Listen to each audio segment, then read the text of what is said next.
Շաբաթ 9 մայիս 2026-ի առավոտյան Անտիլիասի մայրավանքին մեջ նորին Սուրբ Օծություն դեր Արամ առաջին վեհապար Կաթողիկոսը հաջորդական հանդիպումներ ունեցավ Տբրևանքի դեսչական և ուսուցչական գազմերուն հետ։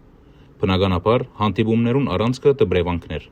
Նորին սրբությունը լսեց Դեսուչ Հայ Սուրբին և ուսուցիչներուն կողմէ Տբրևանքին առնչված մտահոգությունները, առաջադրություններն ու ծրագիրները, որոնց նպատակը Տբրևանքի մարտակերտումի առաքելության նոր տապ տալու հանձնարարությունն է, օգտագործելով նաև ներկա ճարտարագիտության ընծայած կարելիությունները։ Վեհապար Հայրապետը իր բարձր գնահատանքը հայտնեց Տբրևանքեն ներս տարվող ընդհանրապես մարդուժի և հատկապես հոգևորականի պատրաստության աշխատանքին գծով։ Անշեշտեց, թե ուսուցիչները դասավանդութենէ անդին նաև գոչված են դաստիարակիչ դեր կատարելու, իբրև լրացուցիչ զանազան բնագավառներու առնչված նյութերուն ու խնդիրներուն։ Վեհապար Հայրապետը նաև ընդգծեց հոգևորականներու, կուսակրոն թե ամուսնացյալ, ուսուցիչներու ու դպրապետերու պատրաստության կարևորությունը, նկատի ունենալով մեր եկեղեցիներուն հետզհետե աճող կարիքները այս ուղղությամբ։ Մեծիդան Անգելիկիո կաթողիկոսության Տբրևանքը եզակի առաքելություն կատարած է Սփյուռքի կյանքեն ներս անցնող տասնամյակներուն,